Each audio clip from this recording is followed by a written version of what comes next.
Just wanted to make a short video on something that I mentioned yesterday about the power of the breath.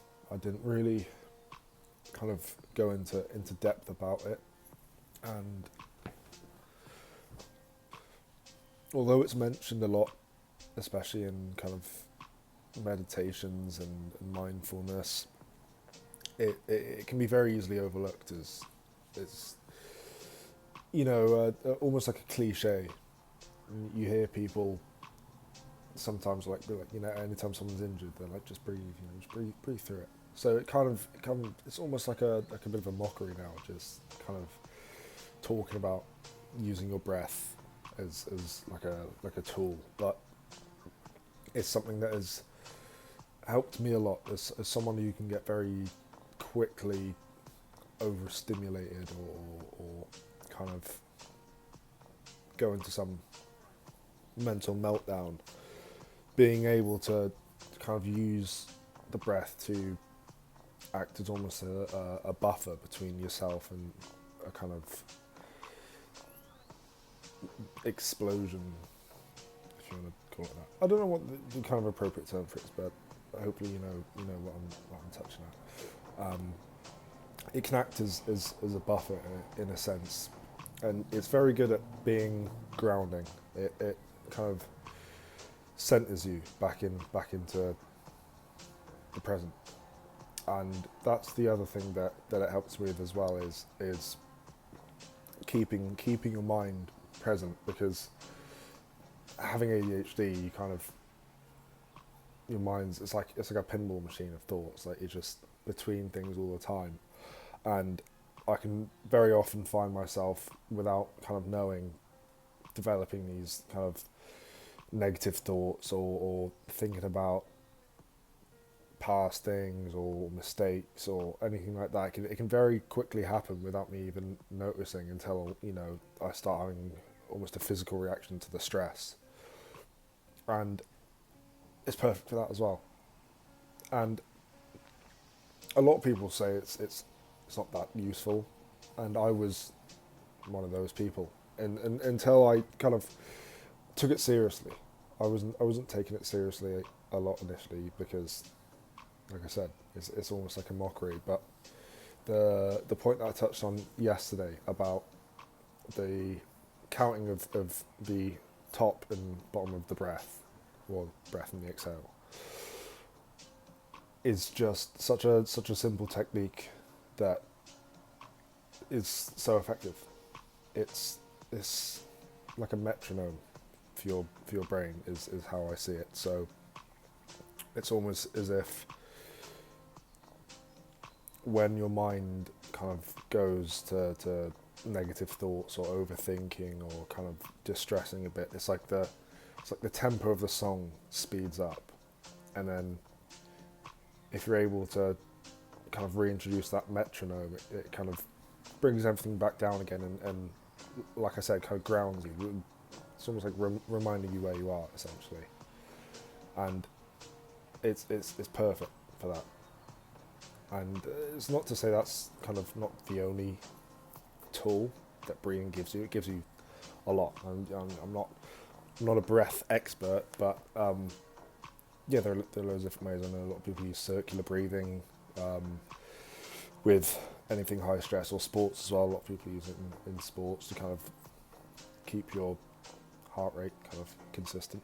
Um, there are loads of tools for it, essentially, and it shouldn't be something that is overlooked because of a kind of pre-existing stigma that, like, people are sheep, essentially. Well, turning into sheep, and it can very easily be just a thing where a couple of people disregard this breath as being effective, and everyone else just follows suit, and so you don't even consider it.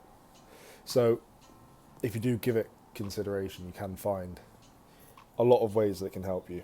You don't have to kind of experience some high stress situation or bad event to use breathing, or metronomic breathing, or circular breathing. I call it metronomic breathing. I don't know what it's actually called. That's just kind of the name that I've given it. If that's what it's actually called, then nice. But you know what I'm referencing anyway. Um, it doesn't have to be these kind of extreme circumstances. Like that's when they're kind of noticed the much and the most and are the most effective. So I know on a couple of occasions today, it's kind of I caught myself in a very kind of high stress mindsets, and that just kind of brought it back down. But I've also been using it just on a daily basis for anything. Just if I feel that I'm thinking about a few too many things, I just reintroduce the breath, kind of get back down to earth. Essentially, it's kind of bringing yourself back down. And it could be something annoys you, an email or something on social media or something annoys you, and again, kind of reintroducing that breath when you notice yourself getting physically worked up. It's almost like I see it as like a shock collar on a dog almost. Kind of a bad analogy, but it's the only one I can think of. In a sense of, it's like when your mind is getting a little bit too extreme or energized or doing something you don't really like. There's just a little like introduction of what's the word? Oh, I'm going to do that thing again now. A circuit breaker. A circuit breaker. It's like a circuit breaker in that's a much better analogy. It's like a circuit breaker in that when you notice that something isn't really, going right, or you feel like it's just slipping out of your control a little bit, you can kind of introduce this circuit breaker that will just kind of stop that, bring you back down to where you are, and then you can kind of continue with that. So in a way, using it daily could be more effective.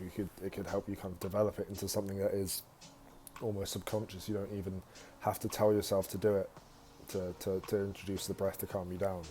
The same as with the reflections yesterday, and kind of the more you do it, all of that.